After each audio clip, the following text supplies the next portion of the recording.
Hello, my dear students. Myself, Ashish Srivastava, and this video especially meant for my dear students. उन बच्चों के लिए है जो क्लास 12 के बाद आफ्टर क्लास 12 क्या करना है उन्हें after class 12. Do you have plan A और प्लान बी? क्या आपके पास प्लान ए और प्लान बी है? इसी को मैं समझाना चाहता हूं through this video. Just you watch this video till the end, you will get your answer. बच्चे आजकल बहुत कंफ्यूज होते हैं कि उनको क्या करना है आगे, specially after 12th. After 10th भी होता है प्रॉब्लम कि उनको साइंस स्ट्रीम लेनी है, आर्ट स्ट्रीम लेनी है, कॉमर्स स्ट्रीम लेनी है, but that is depends on you.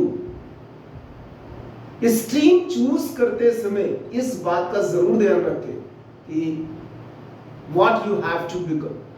आपको क्या होना है आगे, आपको क्या करना, what you have to do in future.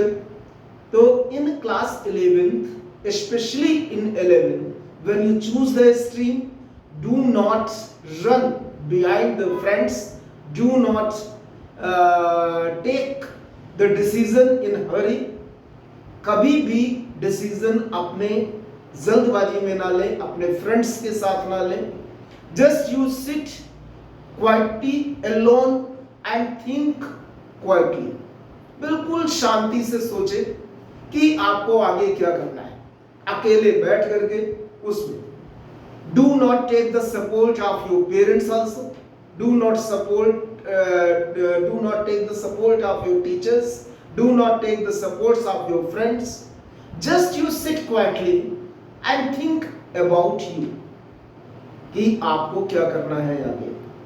When you choose the stream, क्योंकि आजकल क्या हो रहा है इन प्रेजेंट, जो पेरेंट्स कह रहे हैं या जो फ्रेंड्स कर रहे हैं या जो कोई भी कर रहा है अपने आसपास, उसी के अनुसार अकॉर्डिंग टू दैट बच्चे क्या है कि स्ट्रीम चूज कर लेते हैं और फिर बाद में बड़ी परेशानी होती है thereafter, because this every students not able to do everything. वो एक पर्टिकुलर थिंग को कर सकता है but not everything. For example, सारे स्टूडेंट साइंस स्ट्रीम साइंस नहीं पढ़ सकते, सारे स्टूडेंट्स आर्ट्स नहीं पढ़ सकते, सारे स्टूडेंट्स कॉमर्स नहीं ले सकते. इनमें कैटेगरीज होती हैं. उन कैटेगरीज को आप लोगों को अपने अंदर जाके देखना है कि आपको क्या करना है. आपको कॉमर्स लेना है, आपको साइंस लेना है, आपको आर्ट लेना है. साइंस लेते समय भी बहुत जरूरी है इस बात का ध्यान रखना कि आपको मैथमेटिक्स लेना है या आपको बायोलॉजी लेना है. Because only the stream depends on you. जो आपका इंटरेस्ट हो वही करिए. पेरेंट्स को भी डिनाई करना सीखिए only in the case when you choose the subjects. और किसी केस में नहीं कि डिनाई करें आप पेरेंट्स को, बट सब्जेक्ट के चॉइस करने में यदि पेरेंट्स कहते हैं कि आप मैथमेटिक्स लो और आपका मन नहीं है कि हमें बायोलॉजी पढ़ना है, तो जस्ट यू कैन से कि हमें बायोलॉजी में इंटरेस्ट है इसलिए मैं बायोलॉजी ही पढ़ूंगा. लेकिन आजकल क्या हो रहा है कि बच्चे बहुत जल्दी ही उस चीज को डिसाइड कर लेते हैं, जो इंटरेस्ट नहीं है तब भी इस स्ट्रीम को चूज कर लेते हैं. तो ये एक फेल्योर है. This is the failure of your career. अब आगे आपका कैरियर में फेल्योर होना शुरू हो जाएगा अगर आपने अपने इंटरेस्ट पे नहीं लिया. तो just my suggestion, take some time when you choose the subjects and then take according to your interest. अपने इंटरेस्ट के अनुसार ही सब्जेक्ट का चॉइस करें, नहीं तो बड़ी प्रॉब्लम्स होती हैं. आप 11th 12th तो निकल जाएंगे but after 12th you will face problem. तो उस प्रॉब्लम को फेस ना करने के लिए हमें पहले से ही अपने आप को एक उसके अनुसार चलना है कि हमें जो सब्जेक्ट पसंद है हम उसमें ज्यादा ध्यान दे सकते हैं, ज्यादा अच्छी तरीके से कर सकते हैं। तो दस यू थिंक दिस वन। अच्छा, अब मान लीजिए आपका इंटरेस्ट जो भी हो या आपने ले भी लिया 11th में कोई सब्जेक्ट और आफ्टर 12th आपको क्या करना है, आप चूंकि आपने 11th 12th में जो सब्जेक्ट लिया उसी के अकॉर्डिंग आपको चलना है, आपको मेहनत करनी है और आपको चलना है, ठीक है, okay. After 12th there are many exams. After 12th हर स्ट्रीम के लिए एग्जाम्स है, बट फॉर मैक्सिमम मीन्स हम कई सारे एग्जाम्स दे सकते हैं यदि हमने कोई भी स्ट्रीम चूज की हो। बहुत सारे एग्जाम्स ऐसे हैं जिसमें सिर्फ 12th के मार्क्स पूछे जाते हैं, no compulsion for the subject, तो वो भी ठीक है। एक हम उसका एग्जाम्पल बताते हैं, जैसे लॉ हो गया, बीबीए हो गया, ठीक है।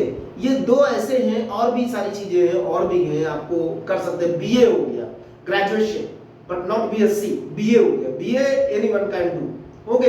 बीकॉम भी आप कर सकते हैं, कोई भी स्टूडेंट कर सकता है। तो इस तरह से ये कुछ चीजें हैं जो हम कर सकते हैं, बट अब आगे हमें क्या करना है, तो हमारे पास you should have the two plans, plan A and plan B, जिसके लिए मैंने ये वीडियो बनाया, plan A and plan B. For example, अगर आपने चूज किया है मैथमेटिक्स, तो आपके पास डेफिनेटली प्लान ए होगा। क्या प्लान होगा? जेईई जॉइंट एंट्रेंस एग्जामिनेशन को क्रैक करना।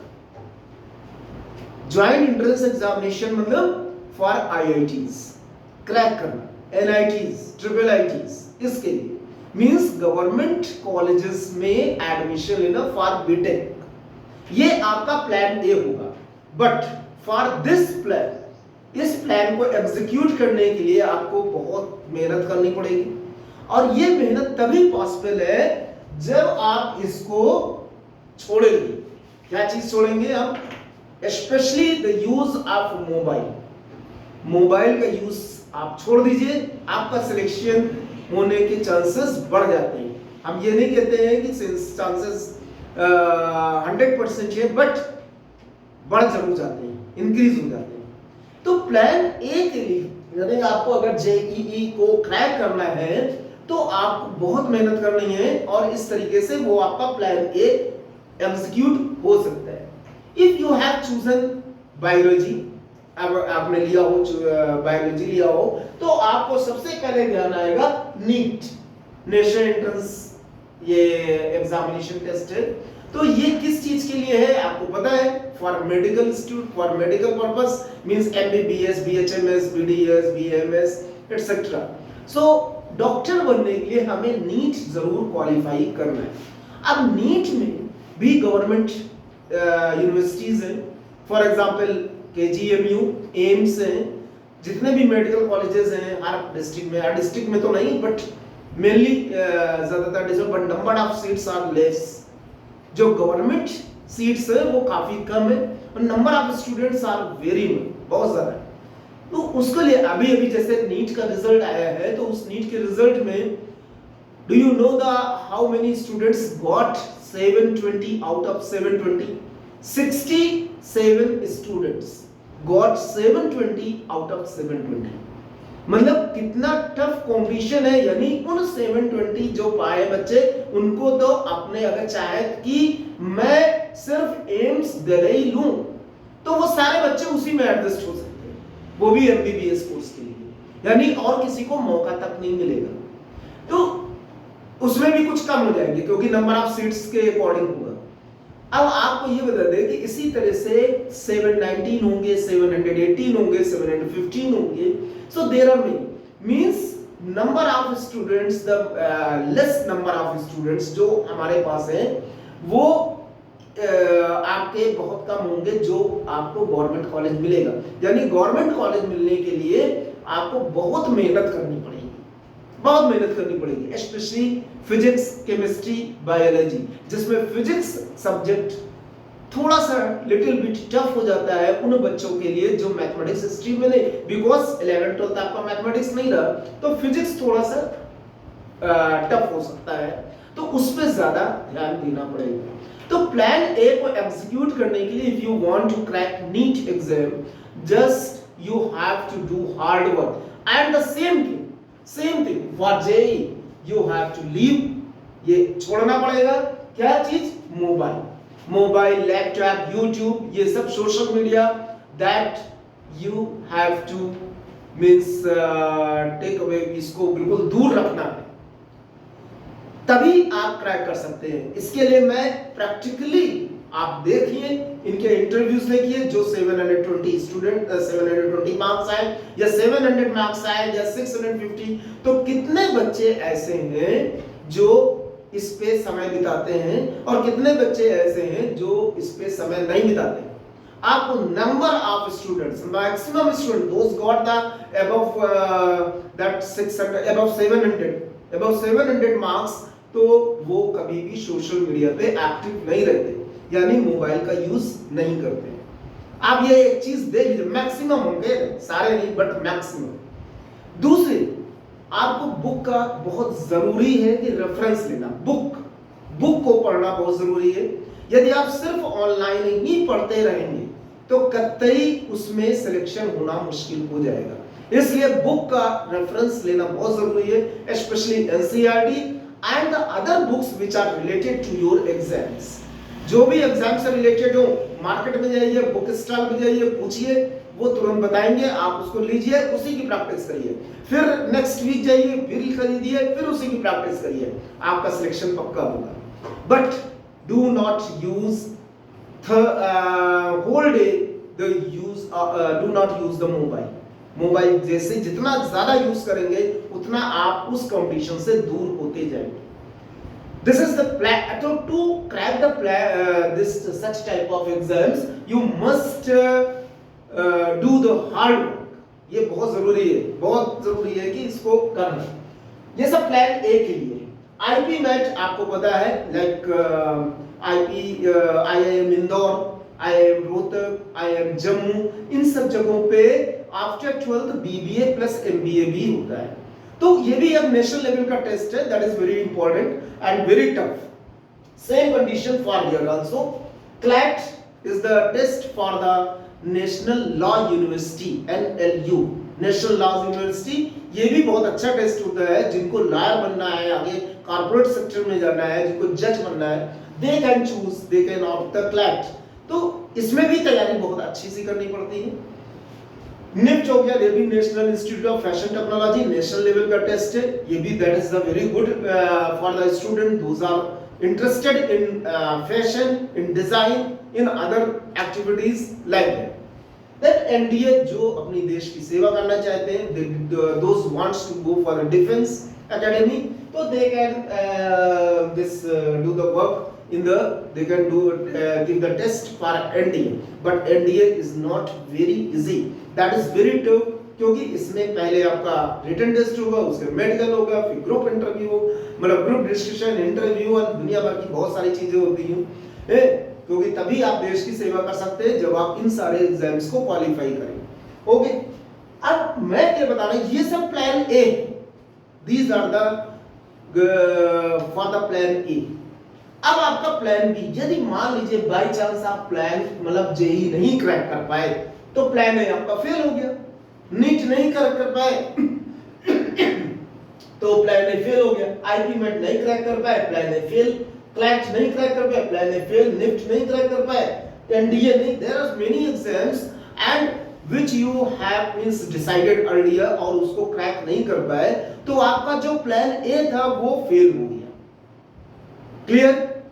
एम आई क्लियर कि प्लान ए कब क्रैक होगा, कब फेल होगा? जब आपका डिसाइडेड वर्क नहीं हो पाया।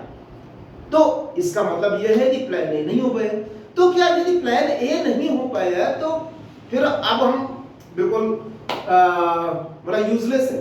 No, never. You should have plan B. अब प्लान बी आपके पास है। प्लान बी क्या है? प्लान ए क्रैक नहीं होने से आप for the plan B you have the two ways, दो वेज है। एक तो ये है कि ये सब एग्जाम्स आफ्टर 12th शुरू होते हैं। आफ्टर 12th आपने इधर 11th 12th क्योंकि बोर्ड भी दिया आपने, साथ में प्रिपरेशन, उसकी बोर्ड की preparation, that is very important board preparation, because some students crack the JEE, crack the NEET, crack the IPMAT, but there is bar of percentage, 75% का बार है या 80% का बार है, तो वो क्लैरिफाई नहीं कर पा रहे हैं बोर्ड में, तो again they are failed in the JEE and the NEET and the other exams also. तो इसके लिए आपको बोर्ड की प्रिपरेशन भी करनी बहुत जरूरी है। ओके, 11 12 आपका बोर्ड में जा रहा है, sometime you are investing to prepare these exams, तो इसका मतलब प्लान ए में थोड़ा कम टाइम मिला, तो फॉर द प्लान ए अगर आपका नहीं हो पाया तो plan B there are two ways. First you can take drop, a 1 year you can take drop, 1 year, only 1 year, because you don't have that much time for expending to take the drop, कि 1 साल 2 साल 3 साल 4 साल ऐसे नहीं, only 1 year you have to take drop, and in this 1 year because you have only one work confined, that is to achieve your goal। अब आपको JEE देना है, 1 साल आपके लिए काफी है, because 2 years you have done, you have prepared for the JEE, इसके लिए भी आपने प्रिपेयर किया होगा, तो आपके लिए अब 1 साल, सिर्फ ये बहुत जरूरी 1 साल है, बिल्कुल कंफाइंड हो जाइए, जिसको हम बोलते हैं संन्यास लेना। संन्यास किस बात से लेना है? नॉट फ्रॉम द होम, घर से नहीं संन्यास लेना कि आप बाहर चले गए, ऐसा नहीं। जस्ट सिट एक रूम या ऐसी जगह जहां पे आपको एकांत लगे, वहीं पे आप बैठिए, अपनी कॉपी किताबें रखिए, without mobile, without laptop, without wifi, इन सब चीजों से दूर, और किताबें रखिए। मम्मी अब से कहिए कि किताब हमें चाहिए, बुक्स चाहिए, और उसके बाद उनकी प्रैक्टिस करिए। ये है आपका 1 year जब आप करेंगे एक्सपर्ट इस तरह से, then you can get selected in the JEE, NEET, IPMAT, CLAT, in any other exams also. तो ये प्लान बी होगा आपका 1 वे, कि you can take 1 year drop, लेकिन उस 1 year में आपको बहुत कड़ी मेहनत करनी होगी, because number of students also increasing, क्योंकि आपने 2 साल, भाई 1 साल आप बैठ गए ना, तो बच्चे तो आ ही रहे हैं, और भी बच्चे आए हैं, तो उनको भी, उनके भी दिमाग है, and do you know that your neighbour is thinking 1000 times better than you। ये आपको अपने दिमाग में रखना है कि आपके साथ का बच्चा बैठा हुआ जब भी एग्जाम दे रहा होगा, वो आपसे 1000 टाइम बेटर सोच रहा होगा। This is fact. उससे ज्यादा सोचने के लिए आपको मेहनत करनी ही पड़ेगी, बहुत मेहनत करनी पड़ेगी। Okay, this is the 1 way to for the plan B. Second way, अगर बच्चे जेई में नहीं हो पाते हैं प्लान ए के तहत, और उनको उसी साल एडमिशन लेना है, जस्ट यू कैन टेक, अगर आपको बीटेक ही करना है तो बीटेक जरूरी नहीं कि जेई से ही हो, फिर आप क्या करें, आप दूसरे उसमें जाए, प्राइवेट इंस्टीट्यूट में जाए, प्राइवेट यूनिवर्सिटीज में जाए। आपको बीटेक करना है, just you show you talent in the private universities, in other group of institution. बहुत सारे ऐसे प्राइवेट इंस्टीट्यूट हैं जिनमें जेई मेंस के स्कोर से होता है। ओके, आपका जेई मेंस का स्कोर है, कुछ भी है, आपने वहां एडमिशन ले लिया, बीटेक किया, 4 years you have spent and you have shown your talent। तो जब आप अपना टैलेंट वहां पे भी दिखाएंगे, then you can get the your goal, you can achieve your goal। ऐसा नहीं है कि सिर्फ आईआईटी और एनआईटीज वाले ही अच्छा पैकेज पाते हैं या वो ही सक्सेस पाते हैं, ये कुछ नहीं, नथिंग इज देयर। वो जो भी ले रहे हैं उनसे भी बेटर आप पा सकते हैं, उनसे भी अच्छा आप पा सकते हैं। इसलिए हमारे हिसाब से प्लान बी में अगर 2 वेज आपने 1 year नहीं बर्बाद करना है, तो just you go for the other institution, other universities and take the admission and show your talent there। Similarly in the NEET also, but NEET में एक प्रॉब्लम ये है कि NEET में अमाउंट बहुत ज्यादा होता है प्राइवेट यूनिवर्सिटीज में। प्राइवेट यूनिवर्सिटीज में अमाउंट बहुत ज्यादा होता है, इसलिए बच्चे नहीं लेते हैं प्राइवेट मेडिकल कॉलेजेस में, तो उसके लिए थोड़ी सी प्रॉब्लम है, उसके लिए लोन लेना पड़ता है, फिर बहुत ज्यादा है। चलिए ठीक है, लेकिन जो कैपेबल है और वो उनको गवर्नमेंट कॉलेज नहीं मिला, then they can go to the medical private medical college also. लेकिन आईपी मैट यानी बीबीए एमबीए करना है, हमारे पास और भी यूनिवर्सिटीज है, प्राइवेट यूनिवर्सिटीज है, हम इसके थ्रू नहीं जा पा रहे हैं, 3 जो आईआईएम है उसमें नहीं जा पा रहे हैं, तो हम दूसरे कॉलेज यूनिवर्सिटीज में चले जाएंगे, उसमें भी हमारे पास में बीबीए एमबीए करने के काफी चांसेस हैं। क्लैट अगर हमारा एनएलयूज में नहीं हुआ तो हम अदर प्राइवेट यूनिवर्सिटीज में चले गए। ये सब टू सेकंड वे है, आपका प्लान बी का सेकंड वे। फर्स्ट वे क्या है कि अगर आपको सिर्फ इसी में जाना है तो again you can take drop 1 year and then start your study and then crack the exams. तो प्लान बी में 2 वेज हो जाते हैं, पहला वे है, सेकंड वे जो बता रहा है कि आप दूसरी यूनिवर्सिटीज में आप जा सकते हैं। तो दूसरी यूनिवर्सिटीज में जाने के लिए, क्योंकि इससे आपका टाइम बचेगा, साल नहीं बर्बाद होगा, and then you can show your talent in that university, and उसके बाद आपको जो करना है आगे एमबीए कर सकते हैं, बीटेक करने के बाद एमटेक कर सकते हैं, एमबीए भी कर सकते हैं, तो you can do other, you can give the other exams also. बहुत सारे एग्जाम्स होते हैं, उसके बाद ऑप्शंस आपके खुल जाएंगे ग्रेजुएशन होने के बाद। So that is the meaning for the plan A and plan B. तो कौन सा प्लान आपको चूज करना है और कैसे चूज करना है और कितनी मेहनत करनी है, ये आप ही के ऊपर डिपेंड करते हैं। स्टार्ट फ्रॉम क्लास 9 से स्टार्ट करिए। पहले सोचिए कि आपको 11th में क्या लेना, 9 10th आप बोल दीजिए, सब पूरा एग्जाम अपनी बुक को पढ़िए, अपनी बुक्स को पढ़िए, सिलेबस को पढ़िए। After 10th means in 10th you just think कि 11th में क्या लेना है और उसके बाद उन्हीं सब्जेक्ट्स को ले और then you do the preparation accordingly. So I think you have understood. Thank you so much.